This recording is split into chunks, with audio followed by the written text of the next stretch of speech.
ನನ್ನನ್ನು ಇಷ್ಟೊಂದು ದೂರ ಕರೆತರಲು ಕಾರಣವೇನು ದೇವ? ಕರ್ಣ, ವಾಸುದೇವ, ಏನಲ್ಲ ಕರ್ಣ, ಇದರಲ್ಲಿ ಕಂಡು ಗುಣಗಳು. ಪರಮಾತ್ಮ, ನಾನೆಂತಿದ್ದರೂ ಓರ್ವ ಸೂತನೆಂಬ ವಿಚಾರವನ್ನು ಈ ಪ್ರಪಂಚವೇ ಮರೆಯುವಂತಿಲ್ಲವಲ್ಲ ದೇವ? ಕರ್ಣ, ಪರಮಾತ್ಮ, ನೀನು ಸೂತ ಕುಲದವನಲ್ಲ. ಶ್ರೇಷ್ಠವಾದ ಚಂದ್ರವಂಶವೇ ನಿನ್ನ ವಂಶ. ಲೋಕೈಕ ಮಾತೆಯಾದ ಕುಂತಿದೇವಿಯು ನಿನ್ನ ಹೆತ್ತ ತಾಯಿ. ಭಗವಾನ್ ಸೂರ್ಯದೇವನು ನಿನ್ನ ಜನಕ. ಲೋಕೈಕ ವೀರರಾದ ಪಾಂಡವರು ನಿನ್ನ ಸಹೋದರರಾಗಬೇಕು ಕರ್ಣ. ಏನು? ವೀರ ಮಾತೆಯಾದ ಕುಂತಿದೇವಿಯು ನನ್ನ ಹೆತ್ತ ತಾಯಿಯೇ? ಭಗವಾನ್ ಸೂರ್ಯದೇವನು ನನ್ನ ಜನಕನೇ? ಲೋಕೈಕ ವೀರರಾದ ಪಾಂಡವರು ನನ್ನ ಸಹೋದರ? ಕೃಷ್ಣ, ಕರ್ಣ, ಇದನ್ನು ನಂಬುವುದಾದರೂ ಹೇಗೆ? ನಂಬತಕ್ಕ ಬಗೆ ಹೇಗೆ ಕೃಷ್ಣ? ಕರ್ಣ, ರಾಜಾದಿರಾಜನಾಗಿ ಮರೆಯಬೇಕಿದ್ದ ನೀನು ಈ ದಿನ ಪರರ ಅಧೀನದಲ್ಲಿ ಕೈಕೊಟ್ಟಿ ಕುಳಿತಿರುವೆಲ್ಲ ಕರ್ಣ. ಕರ್ಣ, ಈಗಲೂ ನನ್ನ ಸಂಗಡ ಬಾ ಕರ್ಣ. ಪಾಂಡವರಿಂದಲೂ ಕೌರವರಿಂದಲೂ ಓಲೈಸಿಕೊಳ್ಳುತ್ತಾ ರತ್ನ ಸಿಂಹಾಸನದ ಮೇಲೆ ಕುಳಿತು ರಾಜ್ಯಭಾರ ಮಾಡುವೆಯಂತೆ. ಬಾ ಕರ್ಣ. ಓಹೋ, ಇದು ಯುದ್ಧ ಕಾಲ. ಕೃಷ್ಣ, ನೀನಾದರೂ ಪಾಂಡವರ ಪಕ್ಷಪಾತಿ. ಅವರ ತಲೆ ಕಾಯುವುದಕ್ಕೋಸ್ಕರ ಈ ರೀತಿ ಮಾತನಾಡುತ್ತಿರುವೆ ಅಲ್ಲವೇ?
ನನ್ನ ಮಾತನ್ನು ಸತ್ಯವೆಂಬು ನಂಬು. ಸತ್ಯ ಸತ್ಯವೆಂದು ನಂಬಲು ಸಹಜವಾದ ಆಧಾರವೇನಿದೆ ದೇವಾ? ಏಕಿಲ್ಲ ಕಣ. ನಿನ್ನ ಹೆತ್ತ ತಾಯಿಯು ಕನ್ನಿಕಾವಸ್ಥೆಯಲ್ಲಿದ್ದಾಗ ದೂರ್ವಾಸ ಮುನಿಗಳಿಂದ 5 ಮಂತ್ರಗಳನ್ನು ಉಪದೇಶ ಹೊಂದಿದಳು. ಆ ಮಂತ್ರಗಳು ಪಠಿಸುವವೋ ಇಲ್ಲವೋ ಎಂದು ಪರೀಕ್ಷಿಸೋಸ್ಕರ ಮೊದಲನೇ ಮಂತ್ರವಾದ ಸೂರ್ಯದೇವನ ಮಂತ್ರವನ್ನು ಜಪಿಸಿ ನಿನ್ನನ್ನು ಹಡೆದಳು. ಕನ್ನಿಕಾವಸ್ಥೆಯಲ್ಲಿ ಕಲ್ಯಾಣವಾಗದೆ ಕಂದನನ್ನು ಹಡೆದೆನೆಂಬ ಲೋಕ ಅಪವಾದಕ್ಕೆ ಹೆದರಿ ನಿನ್ನನ್ನು ಗಂಗೆಯಲ್ಲಿ ತೇಲಿಬಿಟ್ಟಳು. ಸೂತನ ಓರ್ವನು ನಿನ್ನನ್ನು ತೆಗೆದುಕೊಂಡು ಹೋಗಿ ಪ್ರೀತಿಯಿಂದ ಸಾಕಿ ಸಲುಹಿದನು. ಕರ್ಣ, ಈಗಲೂ ನನ್ನ ಸಂಗಡ ಬಾ. ಪಾಂಡವರಿಂದಲೂ ಕೌರವರಿಂದಲೂ ನಿನ್ನನ್ನು ಓರೈಸಿಕೊಳ್ಳುತ್ತಾ ರತ್ನ ಸಿಂಹಾಸನದ ಮೇಲೆ ಕುಳಿತು ರಾಜ್ಯಭಾರ ಮಾಡುವೆಯಂತೆ. ಬಾ ಕರ್ಣ. ಓ ನನ್ನ ಭಾಗದ ದುರ್ದೈವವೇ, ಎಷ್ಟೊಂದು ವಿಧವಾಗಿ ನನ್ನನ್ನು ಕಾಡಿರುವೆ. ಕರ್ಣ,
ಮತ್ತೊಂದು ಕಡೆ ಸಹೋದರರೆಂಬ ಪಾಶವನ್ನು ಕೊರಳಿಗೆ ಸುತ್ತಿಕೊಂಡಿರುವ ಆ ಪಾಂಡವರು. ಈ ಹೀರ್ವರಲ್ಲಿ ಯಾರನ್ನು ತ್ಯಜಿಸಲಿ, ಯಾರನ್ನು ಆಶ್ರಯಿಸಲಿ? ನೀನೇ ಹೇಳು ಕೃಷ್ಣ, ಹೇಳು. ಕರ್ಣ, ನಿನ್ನ ಮನಸ್ಥೈರ್ಯವನ್ನು ನಾಶ ಮಾಡಿಕೊಳ್ಳಬೇಡ. ನಿನ್ನ ಜನ್ಮದ ರಹಸ್ಯವನ್ನು ತಿಳಿಸಿ ನಿನ್ನನ್ನು ಉದ್ಧಾರ ಮಾಡಿದ್ದೇನೆ. ಇನ್ನು ಮುಂದೆ ಯಾರನ್ನು ಆಶ್ರಯಿಸಬೇಕು, ಯಾರನ್ನು ಒದಿಸಬೇಕು ನೀನೇ ನಿರ್ಧರಿಸು. ದೇವ, ಆ ಪಾಂಡವರು ನನ್ನನ್ನು ನೋಡಿದಾಗಲೆಲ್ಲ ಭೀಮಾರ್ಜುನ, ಹೇ ಸೂತ, ಹೇ ನೀಚ ಎಂದು ನನ್ನನ್ನು ಹೀಯಾಳಿಸುತ್ತಲೇ ಇರುವರಲ್ಲ, ಅವರಿಗೆ ನಾನು ಇಂಥವನೆಂಬ ವಿಷಯ ತಿಳಿಯದೇ ದೇವ? ತಿಳಿಯದು ಕರ್ಣ. ಅವರಿಗಂತಿರಲಿ, ನಿನ್ನ ಹೆತ್ತ ತಾಯಿಗೂ ಸಹ ತಿಳಿಯದು. ಆದರೆ ಕೃಷ್ಣ, ಆ ಕರ್ಣನಾರು? ಅವನನ್ನು ನೋಡುತ್ತಿದ್ದರೆ ನನ್ನ ಮನಸ್ಸಿನಲ್ಲಿ ಮುರುಕ ಉಂಟಾಗುವುದಲ್ಲ ಎಂದು ಹೇಳುತ್ತಿದ್ದಳು. ಆದರೆ ಈಗ ಆಕೆಗೆ ನಿನ್ನ ವಿಚಾರವನ್ನು ತಿಳಿಸಿದ್ದೇನೆ. ಆಕೆಯು ಬಹಳ ಪ್ರೀತಿಯಿಂದ ನಿನ್ನನ್ನು ನೋಡಲು ಗಂಗಾ ತೀರಕ್ಕೆ ಬರುವಳು. ಕರ್ಣ, ಆಕೆಯು ನಿನ್ನ ಹೆತ್ತ ತಾಯಿ. ಆಕೆಯ ಮನಸ್ಸನ್ನು ನೋಯಿಸಬೇಡ ಕರ್ಣ. ಹಾಗೇ ಆಗಲಿ ದೇವ. ನಾನು ಬಂದು ಬಹಳ ಸಮಯವಾಯಿತು, ನಾನಿನ್ನು ಬರಲೇ? ಆಗಲಿ ದೇವ, ತಮ್ಮ ಚಿತ್ತವಿದ್ದಂತಾಗಲಿ. ಶ್ರೀಕೃಷ್ಣ ಪರಮಾತ್ಮನು ಎಂದಿಗೂ ಅಸತ್ಯವನ್ನು ನುಡಿಯತಕ್ಕವನಲ್ಲ. ಏನು, ಸತ್ಯಸಂದನನಾದ ಧರ್ಮರಾಯನು ನನ್ನ ಸಹೋದರನು. ವೀರ ಮಾತೆಯಾದ ಕುಂತಿ ದೇವಿಯು ನನ್ನ ಎತ್ತ ತಾಯಿ. ಭಗವಾನ್ ಸೂರ್ಯದೇವನು ನನ್ನ ಜನಕನೇ. ಇನ್ನು ತೇಜೋಮಯ ಮೂರ್ತಿಗಳಾದ ನಕುಲ ಸಹದೇವರು ನನ್ನ ಸಹೋದರರೇ. 1000 ಆನೆ ಬಲ್ಲವುಳ್ಳ ರುದ್ರಾಂಶ ಸಂಭೂತನಾದ ಭೀಮಸೇನನು ನನ್ನ ಸಹೋದರ. ಇನ್ನು ಯಾರೊಡನೆ ನಿಂತರೂ ಜಯವನ್ನೇ ಗಳಿಸುತ್ತಾ ಪರಶುವನೊಡನೆ ಹೋರಾಡಿ ಪಾಶುಪತಾಸ್ತ್ರವನ್ನು ಪಡೆದು 10 ದಿಕ್ಕುಗಳಲ್ಲೂ ಜಯವನ್ನೇ ಗಳಿಸುತ್ತಾ ಗಾಂಡೇವಿ, ಕಿರೀಟಿ, ಬೀವಸ್ತು, ಶ್ವೇತವಾಹನ, ಪಾರ್ಥ, ಫಲ್ಗುಣ ಎಂದು 10 ನಾಮಾಂಕಿತವನ್ನು ಪಡೆದಿರುವ ಅರ್ಜುನ, ಅರ್ಜುನನು ನನ್ನ ಸಹೋದರನೇ. ಅರ್ಜುನ, ಅರ್ಜುನ, ನಿನ್ನನ್ನು ಕೊಲ್ಲುವುದಾಗಿ ಕೌರವರ ಸಭೆಯಲ್ಲಿ ಪ್ರತಿಜ್ಞೆ ಮಾಡಿರುವುದಲ್ಲ. ಅರ್ಜುನ, ನಿನ್ನ ರುಂಡವು ಕುರುಕ್ಷೇತ್ರ ಯುದ್ಧದ ರಕ್ತದ ಮಡುವಿನಲ್ಲಿ ಕೊಚ್ಚಿ ಹೋಗುವುದನ್ನು ನಾನು ನೋಡಿ ಹೇಗೆ ಸಹಿಸಲಿ? ಅರ್ಜುನ, ಅಯ್ಯೋ ದೈವವೇ, ಇದುವರೆವಿಗೂ ನನ್ನ ಬಂಧು ಬಾಂಧವರು ಯಾರು ಎಂದು ತಿಳಿಯದೆ ಪರಿತಪಿಸುತ್ತಿದ್ದ ನನಗೆ ಈ ದಿನ ನನ್ನ ಬಂಧು ವರ್ಗದವರು ಇಂಥವರೇ ಎಂದು ತಿಳಿದ ಬೆಳಕ ಎಂತಹ ಉಭಯ ಸಂಕಟ! ದೈವವೇ, ಇಷ್ಟು ಚಿಕ್ಕ ದೇಹದಲ್ಲಿ ಇಷ್ಟೊಂದು ನೋವನ್ನು ನಾನು ಹೇಗೆ ಸಹಿಸಲಿ, ಹೇಗೆ ಸಹಿಸಲಿ ದೇವಾ?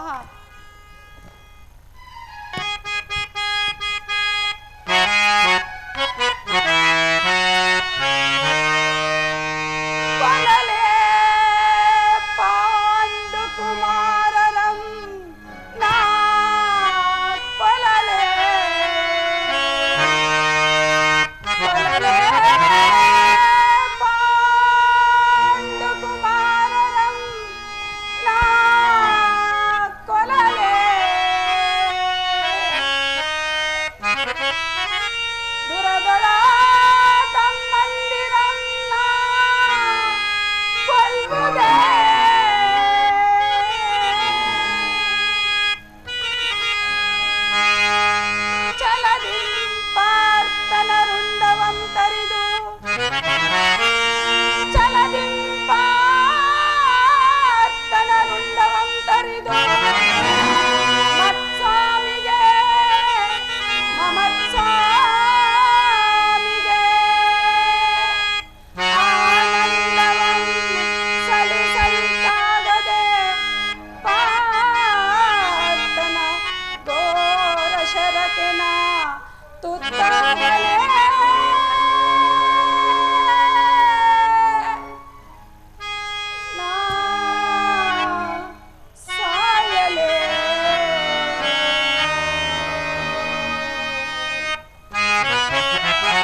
ಮತ್ತೆ ಯಾರು? ಆತ್ಮೀಯ ಸಜ್ಜನರಿಂದ ಪರಿತ್ಯಜಿಸಲ್ಪಟ್ಟೆನು. ನನ್ನ ಪತಿಗಳು ನನ್ನನ್ನು ಭೋಗ ವಸ್ತುವಿನಂತೆ ದ್ಯೂತದಲ್ಲಿ ಪಣವಾಗಿಟ್ಟು ಸೋತರು. ಹಸ್ತಿನಾವತಿಯ ರಾಜಸಭೆಯಲ್ಲಿ ಸಭಿಕರ ಸಮಕ್ಷಮದಲ್ಲಿ ಆ ದುಶ್ಯಾಸನನಿಂದ ಅಪಮಾನಕ್ಕೊಳಪಟ್ಟೆನು. ರಾಜ್ಯ ನಗರವನ್ನು ತ್ಯಾಗ ಮಾಡಿ ಭಿಕ್ಷುಕಿಯಂತೆ ಕಾಡಿಂದ ಕಾಡಿಗೆ ಅಲೆದದ್ದು ಆಯಿತು. ಕದ್ದ ಕಳ್ಳರಂತೆ ತಲೆಮರೆಸಿಕೊಂಡು ಕೀಚಕನ ಭಂಗವನ್ನು ಸಹಿಸಿದೆನು. ನನ್ನ ಕಷ್ಟಗಳು ಕಳೆದವು. ಕೊನೆಗೆರಡು ದಿನಗಳಾದರೂ ಸುಖವಾಗಿರುವೆನೆಂದು ಭಾವಿಸಿದರೆ ಹೆಜ್ಜೆ ಹೆಜ್ಜೆಗೂ ಅಪಮಾನ. ಹೇ ವಿಧಾತ, ಈ ದ್ರೌಪದಿ ಹಣೆಯಲ್ಲಿ ಏನೇನು ಬರೆದಿರುವೆ ದೇವ?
ಏನಾಯ್ತು? ನಿಷ್ಕಾರಣವಾಗಿ ಅಳುತ್ತಿರುವೆಲ್ಲ, ಕಾರಣವೇನು? ನಾನು ನಿಷ್ಕಾರಣವಾಗಿ ಅಳುತ್ತಿಲ್ಲ. ಈ ಪಾಂಚಾಲಿ ಅಳುವಿಗೆ ಒಂದಲ್ಲ 10 ಕಾರಣಗಳಿರುವವು.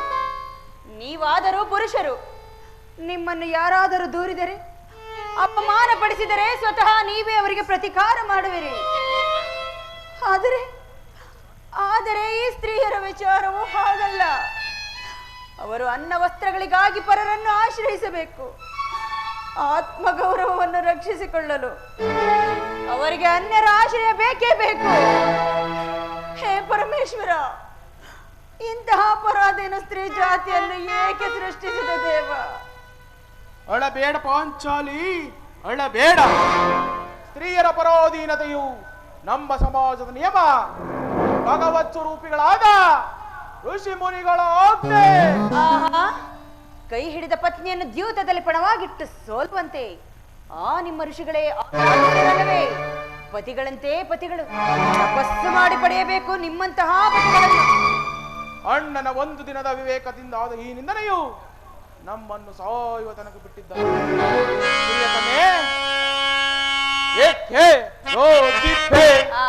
ತರುಣಿ ಮಣಿಯನೇ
ಅಪರಾಧವನ್ನು ಕ್ಷಮಿಸುವಂತೆ ನಾನೇ ನಿನ್ನಲ್ಲಿ ಎಷ್ಟೋ ಸಾರಿ ಬೇಡಿಕೊಳ್ಳಲಿಲ್ಲ. ಆಹಾ.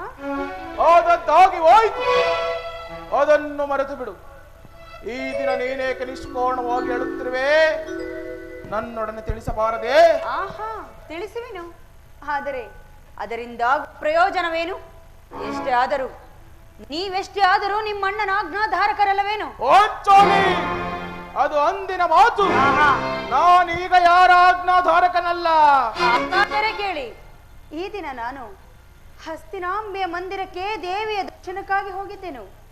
ಅಲ್ಲಿಗೆ ಆ ದುರ್ಯೋಧನನ ಪತ್ನಿ ಭಾನುಮತಿಯೂ ಸಹ ಬಂದಿದ್ದಳು. ಆಕೆಯು ನನ್ನನ್ನು ಕಂಡು, ದ್ರೌಪದಿ, ನಿನ್ನ ಪತಿಗಳು ವಾಸಕ್ಕಾಗಿ 5 ಗ್ರಾಮಗಳನ್ನು ಬೇಡಲು ದೂತರನ್ನು ಆ ಸ್ಥಾನಕ್ಕೆ ಕಳುಹಿಸಿದ್ದರು.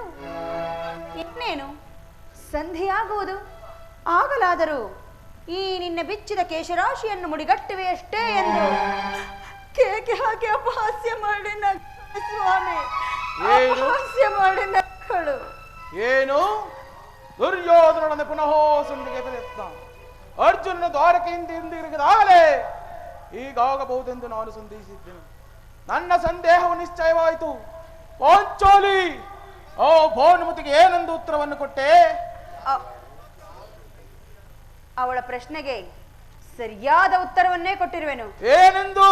ನಿನ್ನ ಕಟ್ಟಿದ ಮುಡಿಯನ್ನು ಬಿಡಿಸುವವರೆಗೂ ನನ್ನ ಈ ಬಿಚ್ಚಿದ ಮುಡಿಯನ್ನು ಕಟ್ಟುವುದಿಲ್ಲವೇ ಭಾನುಮತಿ ಎಂದು. ಪಾಪು ಪಾಂಚಾಲಿ, ಪಾಪು, ಚಮತ್ಕಾರವಾದ ಉತ್ತರವನ್ನೇ ಕೊಟ್ಟಿರುವೆ.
ಚಮತ್ಕಾರವಾದ ಉತ್ತರವನ್ನೇ ಕೊಟ್ಟಿರುವೆ. ಎಷ್ಟೇ ಆದರೂ ನೀನು ನಮ್ಮ ಸಂಗಡ ಕದನ ಮಾಡುವುದರಲ್ಲಿ ನಿನ್ನ ಚತುರತೆಯನ್ನು ಮುಗಿಸಿದ್ದೆ ಎಂದು ಭಾವಿಸುತ್ತೇನೆ. ಸ್ವಾಮಿ, ನಿಮಗೆ ನೆನಪಿದೆ, ಹಿಂದೆ ಈ ನನ್ನ ಬಿಚ್ಚಿದ ಕೇಶರಾಶಿಯನ್ನು ಕಂಡು ಕುರುಕುಲಾಂತಕ ಕಾಳರಾತ್ರಿ ಎಂದು ಸಂಬೋಧಿಸಿದಿರಿ. ಇನ್ನು ಅದೇನೇನೋ ಹೇಳಿದಿರಲ್ಲವೇ? ಪಾಂಚಾಲಿ, ಪುನಃ ನನ್ನಿಂದ ಪ್ರತಿಜ್ಞಾ ವಾಕ್ಯಗಳನ್ನು ಕೇಳಲು ಅಪೇಕ್ಷಿಸುವೆಯಾ? ಮಾಡಿದ ಪ್ರತಿಜ್ಞೆಯನ್ನು ಮರೆಯುವಂತ ಹೇಳಿಯಲ್ಲ ಈ ಪ್ರಚಂಡ ಭೀಮ. ನುಟ್ಟಂತೆ ಮಾಡುವುದೇ ನನ್ನ ಇಚ್ಛೆ. ನಾನು ಸುಮ್ಮನೆ ಇಚ್ಛಿಸಿದರೇನಾಯ್ತು? ಎಷ್ಟೇ ಆದರೂ ನೀವೆಷ್ಟೇ ಆದರೂ ನಿಮ್ಮಣ್ಣನ ಆಜ್ಞಾಧಾರಕರಲ್ಲವೇನು? ನನ್ನನ್ನು ಕೆರಳಿಸಬೇಡ ಪಾಂಚಾಲಿ. ನಾನೀಗ ಯಾರ ಆಜ್ಞಾಧಾರಕನಲ್ಲ. ಶಾಂತಿಯನ್ನು ಬಯಸುವವರು ಸಂಧ್ಯಾ ಪ್ರಸ್ತಾಪದಲ್ಲಿ ತೊಡಗಲಿ. ನಾನು ಮಾತ್ರ ಯುದ್ಧವನ್ನೇ ಆತುರದಿಂದ ನಿರೀಕ್ಷಿಸುತ್ತಿರುವನು. ಧರ್ಮಪರಾಯತನಾದ ಯುಧಿಷ್ಠಿರನು ದುರ್ಯೋಧನನ ಅನಂತ ಅಪರಾಧವನ್ನು ಕ್ಷಮಿಸಬಹುದು. ಆದರೆ ನಾನು ಮಾತ್ರ ಕ್ಷಮಿಸುವುದಿಲ್ಲ.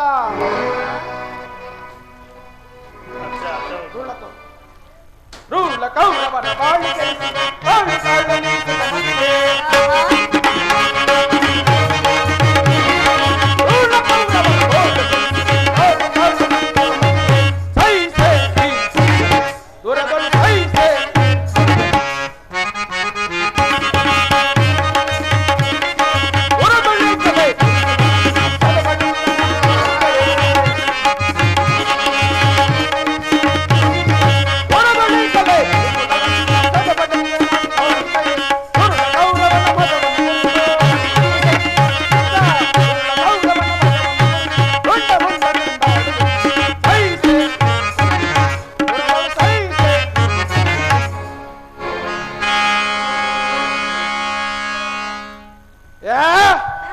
ಸಂಧಿಯ ಪ್ರಸ್ತಾಪವನ್ನು ಕೇಳಿ ಕೆರಳಿನ ಸಿಂಹದಂತೆ ವಿಜೃಂಭಿಸುತ್ತಿರುವನು.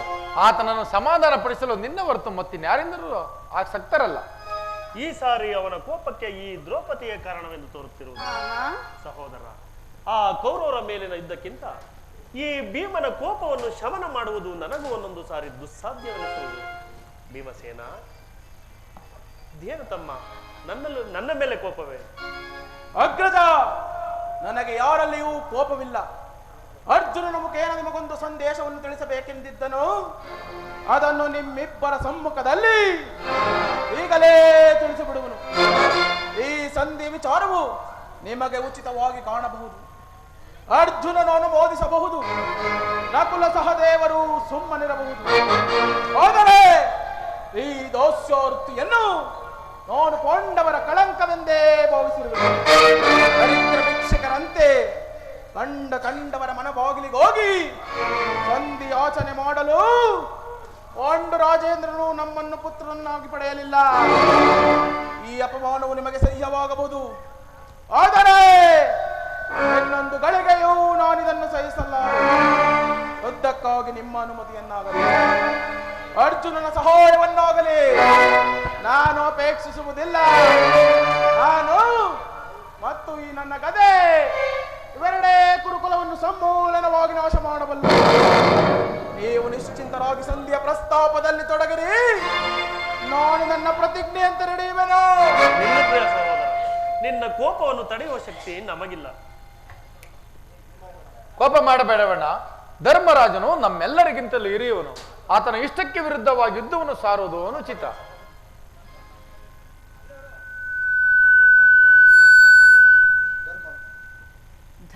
ಧರ್ಮವೆಂದು ಹಂಬಲಿಸುತ್ತಾ ಕ್ಷತ್ರಿಯರ ಧರ್ಮವೇನೆಂಬುದನ್ನು ಮರೆಯುವುದು ನಿಮಗೆ ಉಚಿತವೆನಿಸಿತಲ್ಲವೇ? ಪಾಂಚಾಲಿ, ಯುದ್ಧದಂತೆ ಶಾಂತಿ ರಕ್ಷಣೆಯು ಕ್ಷತ್ರಿಯರ ಕರ್ತವ್ಯ. ಯುದ್ಧವು ಎಂತಹ ಘೋರ ಕರ್ಮವೆಂಬುದನ್ನು ನೀನೇನು ಬಲ್ಲೆ? ನಾವುಗಳು ಅಭಿಮಾನಕ್ಕೆ ವಶರಾಗಿ ಯುದ್ಧವನ್ನು ಪ್ರಾರಂಭಿಸಿದ್ದೇ ಆದರೆ ಮುಂದೆ ಆ ವಿಚಾರಕ್ಕಾಗಿ ದುಃಖಿಸಬೇಕಾಗುತ್ತದೆ.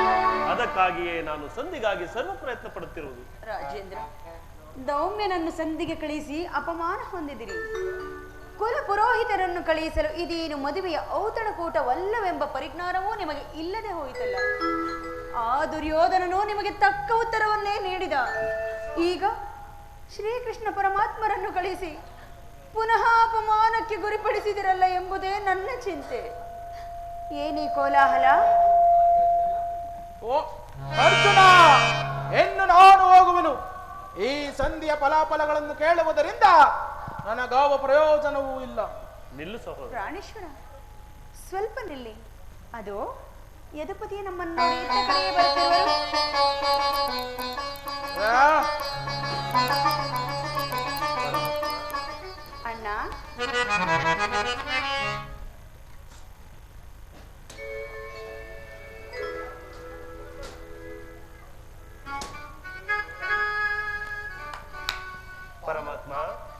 ಈ ಪಾಂಡುಪುತ್ರರ ಪ್ರಣಾಮವನ್ನು ಸ್ವೀಕರಿಸು.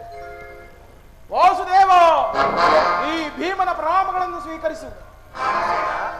ನಿನಗೂ ಶುಭವಾಗಲಿ. ಪರಮಾತ್ಮ, ಹೋದ ಕಾರ್ಯವೇನಾಯಿತು? ಓದವರಾರು? ಕೃಷ್ಣನಲ್ಲವೇ? ಅಂದರೆ ಎಲ್ಲವೂ ಸಮರ್ಪಕವಾಗಿಯೇ ನಡೆಯಿತು. ಸಂಧಿಯ ವಿಚಾರವು ನಡೆಯಿತಷ್ಟೇ. ಓಹೋ, ನಡೆಯಿತು. ಪಾಂಚಾಲಿ, ಹೆಣ್ಣೆಲ್ಲಿರುವುದು ನನಗೆ ಸಾಧ್ಯವಿಲ್ಲ. ಅವರ ಇಚ್ಛೆ ಇದ್ದಂತೆ ಅವರು ನಡೆಯಲೇ, ನನಗೆ ತೋಚಿದ್ದನ್ನು ನಾನು ಮಾಡುವೆನು. ಸ್ವಾಮಿ, ಸ್ವಲ್ಪ ನಿಲ್ಲಿ. ನಮ್ಮಣ್ಣನ ಮಾತು ಮುಗಿಯಲಿ. ನಿಮ್ಮಣ್ಣನ ಮಾತು ಮುಗಿಯುವುದರಲ್ಲಿ ನನ್ನ ತಾಳ್ಮೆಯೇ ಮುಗಿದು. ಯದುಪತಿ, ಸಭೆಯಲ್ಲಿ ಏನು ನಡೆಯಿತು? ಎಲ್ಲವೂ ನಾನು ನಿರೀಕ್ಷಿಸಿದಂತೆಯೇ ನಡೆಯಿತು. ನಾನಿನ್ನು ತಡೆಯಲಾರೆ ರುಕ್ಮಿಣಿಪತಿ. ಈ ಸಮಸ್ಯೆಯ ಮಾತುಗಳು ನನಗೆ ಬೇಡ. ಅಗ್ರಜನಪೇಕ್ಷೆಯಂತೆ 5 ಗ್ರಾಮಗಳ ಸಂಧಿಯಾಯಿತೆ. ನಾನು ಹೋಗಿದ್ದು ಅದಕ್ಕಾಗಿ ಅಲ್ಲವೇ ಭೀಮಸೇನ?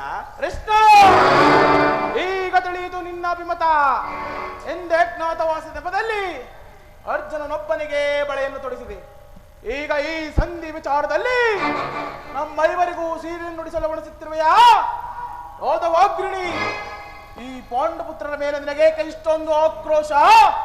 ಭೀಮಸೇನ, ನಿನಗೆ ಇಷ್ಟೊಂದು ಅಸಹನೆ ಏಕೆ? ಎಲ್ಲವನ್ನು ಪೂರ್ಣವಾಗಿ ಕೇಳು. ಇದು ನಿನಗೆ ಹೆಚ್ಚಿಗೆ ಸಂಬಂಧಿಸಿದ ವಿಷಯ. ಕೃಷ್ಣ, ಈ ಸ್ವಾಭಿಮಾನ್ಯ ಶೂನ್ಯ ಸಂಧಾನದೊಡನೆ ಈ ಪ್ರಚಂಡ ಭೀಮನಿಗದೆಂತೋ ಇರುವುದು, ಒಂದು ನಿಕಟವಾದ ಸಂಬಂಧವಿರುವುದು. ಯದುಪತಿ, ಮುಂದೇನಾಯಿತು? ರಾಜ್ಯಸಭೆಯಲ್ಲಿ ನಿಮ್ಮ ಸಂದೇಶವನ್ನು ತಿಳಿಸಿದೆನು. ಅವರೆಲ್ಲರೂ ಒಪ್ಪಿದರು. ಯಾರು ಒಪ್ಪಿದರು? ಭೀಷ್ಮ, ದ್ರೋಣ, ಅವನು ಸಹ. ಏನು ನನಗಿಲ್ಲಿ ಕೆಲಸವಿಲ್ಲ. ಕೃಷ್ಣ, ಈ ದುರ್ವಾರ್ತೆಯನ್ನು ನಾನು ಕೇಳಬೇಕೆಂಬುದೇ ನಿನ್ನ ಇಚ್ಛೆ ಆಯಿತು. ಅದನ್ನು ಸಾಧಿಸಿದೆ. ಸಹೋದರರೇ, ನಿಮ್ಮ ಪೌರಸದ ಪುರಸ್ಕಾರದ ಫಲವು ನೀವೇ ಮುಂಜಿಸಿರಿ. ಈ ಭೀಮನು ಅದರಲ್ಲಿ ಯಾವ ಭಾಗವನ್ನು ಅಪೇಕ್ಷಿಸುವುದಿಲ್ಲ. ಆಜ್ಞಸೇನಿ, ನೀನು ನಿರಾಶಳಾಗಬೇಡ. ಈ ಭೀಮನು ಬದುಕಿದ್ದರೆ ನಿನ್ನ ಪ್ರತಿಜ್ಞೆಯನ್ನು ನೆರವೇರಿಸುವನು.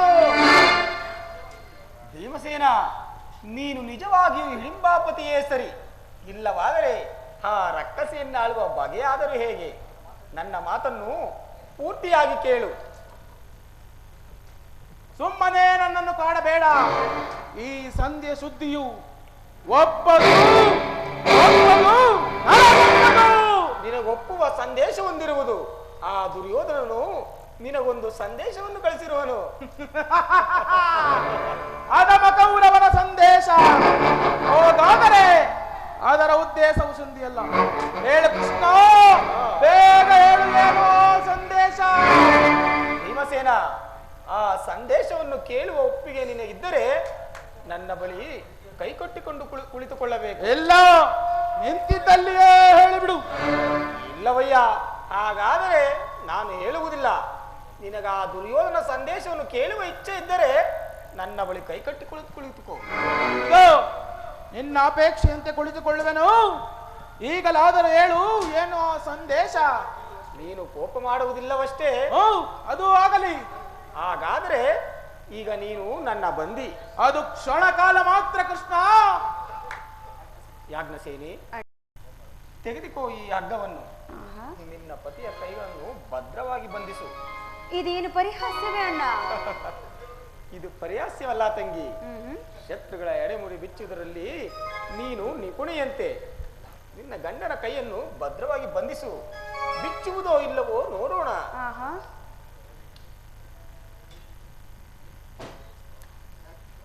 ಅರ್ಜುನ, ಈ ಗದೆಯನ್ನು ಸ್ವಲ್ಪ ದೂರ ಬಿಡು.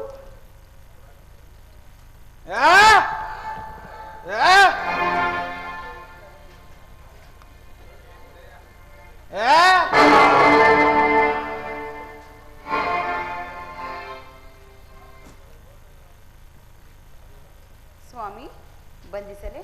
ಬಂಧಿಸು.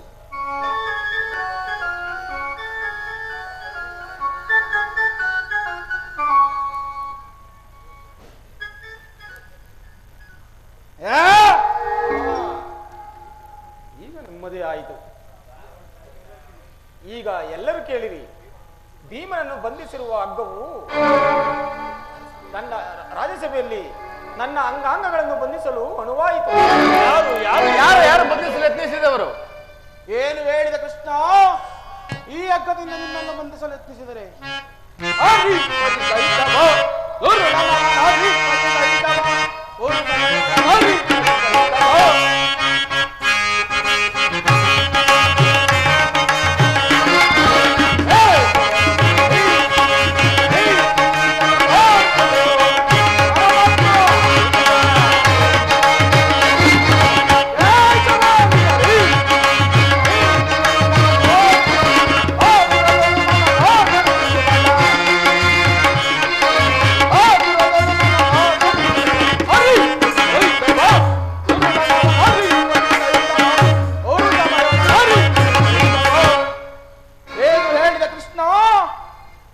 ಹಗ್ಗದಿಂದ ನಿನ್ನನ್ನು ಬಂಧಿಸಲು ಯತ್ನಿಸಿ ಯಾರು ಯಾರು ದುರಾತ್ಮ? ಆ ದುರಂಕಾರಿಯಾದ ದುರ್ಯೋಧನನು ಆಜ್ಞೆ ಮಾಡಿದನು. ಅವನ ತಮ್ಮನಾದ ದುಶ್ಯಾಸನನು ಈ ಕಾರ್ಯವನ್ನು ಎಸಗಿದನು. ಅವರಿಗಲ್ಲದೆ ಮತ್ತಾರಿಗಿದೆ ಇಂತಹ ಸಾಹಸ? ಈ ಸಂದೇಶಕ್ಕೆ ಉಳಿದಿರುವುದು ಒಂದೇ ಉತ್ತರ. ಓಂಚೋಲಿ, ನನ್ನ ಕೈಗಳನ್ನು ಬಿಡಿಸು. ಈ ನೀಚ ಕೃತ್ಯದಿಂದ ಓ ದುರ್ಯೋಧನ ದುರಭಿಮಾನವು ಶಿಖರವನ್ನು ಮುಟ್ಟಿದೆ. ನಮ್ಮ ಪ್ರಿಯ ಬಂಧುವಾದ ಕೃಷ್ಣನನ್ನು, ಯಾದವಾಗ್ರಣಿಯನ್ನು, ಆ ಕುನ್ನಿ ಕೌರವನು ಈ ರೀತಿ ಅಪಮಾನಪಡಿಸಿದ ಧನಂಜಯ, ಇದಕ್ಕೆ ನಿಮ್ಮ ಉತ್ತರವೇನು? ಇಷ್ಟು ಮಾತ್ರವಲ್ಲದೆ ಅವನು ಆ ದುರ್ಯೋಧನನು ನಿಮ್ಮ ಸಂಧಾನಕ್ಕೆ ಕೊಟ್ಟ ಉತ್ತರವನ್ನು ಕೇಳಿರಿ. 5 ಮಾರು ಭೂಮಿಯನ್ನು ಕೊಡುವುದಿಲ್ಲ, ಅದು ದೊರಕುವುದಾದರೆ ರಣಾಂಗಣದಲ್ಲಿ ಎಂದು ತಿಳಿಸಿದ್ದಾನೆ. ಗೋಂಚೋಲಿ, ನನ್ನ ಕೈಗಳನ್ನು ಬಿಡಿಸು. ಅಗ್ರಜ, ನನ್ನ ಕೈಗಳನ್ನು ಬಿಡಿಸು. ಧನಂಜಯ, ನನ್ನ ಕೈಗಳನ್ನು ಬಿಡಿಸು. ಪರಮಾತ್ಮ, ನೀನು ಬಿಡಿಸುವುದಿಲ್ಲ, ಬಿಡು. ಎಲ್ಲಿ ನನ್ನ ಕಥೆ? ಈಗ ಎಲ್ಲರೂ ಕೇಳಿದ ನನ್ನ ಕಥೆಯನ್ನು. ನಾನು ವಾಯುದೇವನ ವರಪ್ರಸಾದದಿಂದ ಜನಿಸಿದ್ದು ನಿಜವೇ ಆಗಿದ್ದರೆ ವೀರಮಾತೆ ಕುಂತಿದೇವಿ ಸ್ತನ್ಯಪಾನ ಮಾಡಿದ್ದು ಸತ್ಯವೇ ಆಗಿದ್ದರೆ ಮುಂಬರುವ ಕುರುಕ್ಷೇತ್ರ ಮಹಾಯುದ್ಧದಲ್ಲಿ ಓ ದುರ್ಯೋಧನ 99 ಮಂದಿ ಸಹೋದರನ್ನು ಸಮೂಲವಾಗಿ ನಾಶ ಮಾಡಿ ಓ ದುಶ್ಯಾಸನನ ವಕ್ಷಸ್ಥಳವನ್ನು ಬಗೆದು ಗುಂಡಿಗೆ ಎಬ್ಬಿಸಿ ರಕ್ತದಿಂದ ಓಂಚಾಲಿಯ ಬಿಡುಗಡೆ ಕಟ್ಟಿಸಿದೆ. ತದನಂತರ ಓ ದುರ್ಯೋಧನ ತೊಡೆಯನ್ನು ಇದೇ ನನ್ನ ಗದಾದಂಡದಿಂದ ಒಂದೇ ಏಟಿಗೆ ಓ ತನ್ನ ರಾಜ ಕಿರೀಟವನ್ನು ನನ್ನ ಎಡಗಾಲಿನಿಂದ ಪುಡಿ ಪುಡಿ ಮಾಡಿ ನನ್ನ ಪ್ರತಿಜ್ಞೆಯನ್ನು ನೆರವೇರಿಸಿಕೊಳ್ಳದೆ ಹೋದರೆ ಪರಮಾತ್ಮ ಭೀಮಸೇನ